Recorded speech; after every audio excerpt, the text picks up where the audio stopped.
Hola, benvinguts a Paper i Píxels. Avui toca paper i píxels.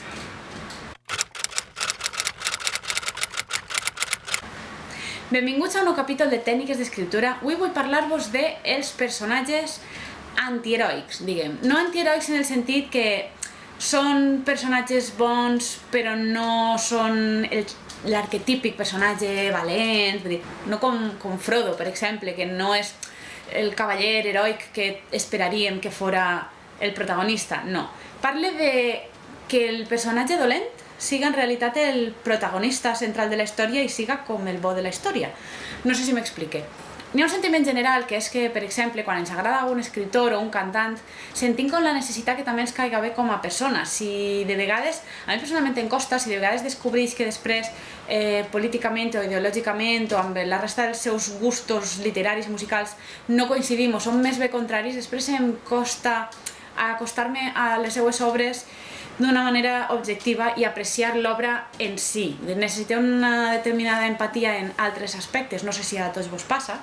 I el cas és que n'hi ha com un sentiment general que amb els personatges també passa el mateix, però jo ahir sí que he comprovat que a mi no em passa.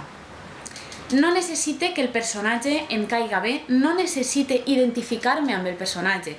Soc capaç de valorar el personatge per si mateix i si em resulta interessant. I de vegades un personatge no pur i generós és molt més interessant i dona molt més profunditat a la història. De vegades ni que siga perquè ens pica la curiositat de com acabarà la seva història i què farà en la resta de la trama.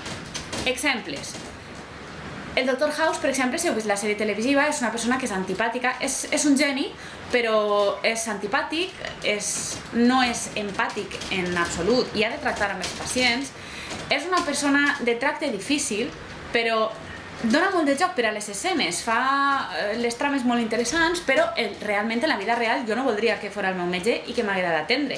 Però a l'hora de veure'l com a personatge, m'encanta. N'hi ha persones, en canvi, que necessiten identificar-se amb el personatge protagonista que estan llegint. Toleren als secundaris, però si el protagonista no se senten que podria ser el seu amic en la vida real, no són capaços de gaudir de la història o no els agrada o abandonen el llibre. A mi no em passa. I un gran exemple d'això és la novel·la, després transformada en pel·lícula, Allò que el vent s'endue. A mi Scarlett O'Hara no em cau bé. Com a dona no seríem mai amigues en la vida real. Jo em faria probablement més amiga de Melania, tot i que és massa bona, però no voldria Scarlett com a amiga, i tot i que com a enemiga seria bastant pitjor. Però com a personatge em resulta un personatge fascinador. Ha de tindre unes determinades característiques que ens facin preocupar-nos per ella, per què serà d'ella, o com a mínim que ens facin entendre-la un poc, tot i que no compartim el que fa. Ella roba els marits a les germanes, a les amigues, es casa amb qui siga, diu mentides, el que siga per aconseguir diners, per a sobreviure, per a avançar, per a recuperar el que ha perdut i sobretot per aconseguir l'amor de l'home de qui ella està enamorada i que li correspon però està casat amb una altra persona que en aquest cas és Melania. Ella es fa amiga de Melania, intenta estar prop d'ell, intenta tot el que ella estiga a la seva mà, però sí que veiem que com a mínim el seu amor per aquest home és pur i és sincer, tot i que la resta de coses que fa per aquest amor són totalment incorrectes. Sí que veiem que ella amb alguns dels seus esclaus és molt atenta, tot i l'esclavitud de l'època, tot i el seu mal caràcter.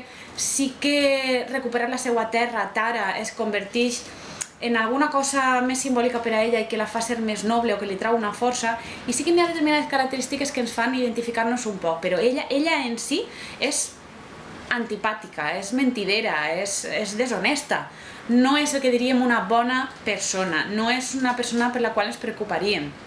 És una persona que a la mínima ens trairia, vull dir, no és de fiar, no és bona, no és generosa, no és dolça. Per tant, jo no m'identificaria amb ella, però com a personatge m'encanta. En canvi, hi ha persones que necessiten identificar-se amb el personatge que estan llegint. Clar, no sempre pot ser així perquè tots no som iguals, per tant no tots podem identificar-nos amb la mateixa classe de personatge, per tant ha d'haver una riquesa en la varietat de personatges que es retraten en les obres. Per això uns comprem uns llibres i nosaltres comprem uns altres llibres diferents. Però sí que últimament he descobert que els personatges més diferents de mi són els que més interessants em resulten i que també fa que les trames o les històries que expliquen en les novel·les en les quals es protagonitzen resulten més interessants per a mi, perquè estan fora de la meva zona de confort, estan allunyades del meu interès. Per a mi he descobert que és un aspecte que, com a mínim ara, vull dir, jo he passat fases de lectura, també he passat la fase de necessitar llegir coses amb les quals m'identifique, i n'hi ha moltes, però sí que he descobert obres realment interessants a les quals no hauria donat una oportunitat perquè d'entrada, per la sinopsi o pel personatge, no m'identificava amb elles. I han resultat ser grans descobriments. Per tant, jo recomano que doneu una oportunitat a molts llibres i sí que m'agradaria saber la vostra opinió sobre aquest tema, si sou dels que necessiteu identificar-vos amb el personatge o si com a escriptors sou capaços d'escriure un personatge que no reflectisca la vostra personalitat. Tant si sou escriptors com lectors, si vos heu plantejat aquestes tècniques o heu analitzat aquesta classe de personatges, deixeu-me per favor la vostra opinió a la secció de comentaris.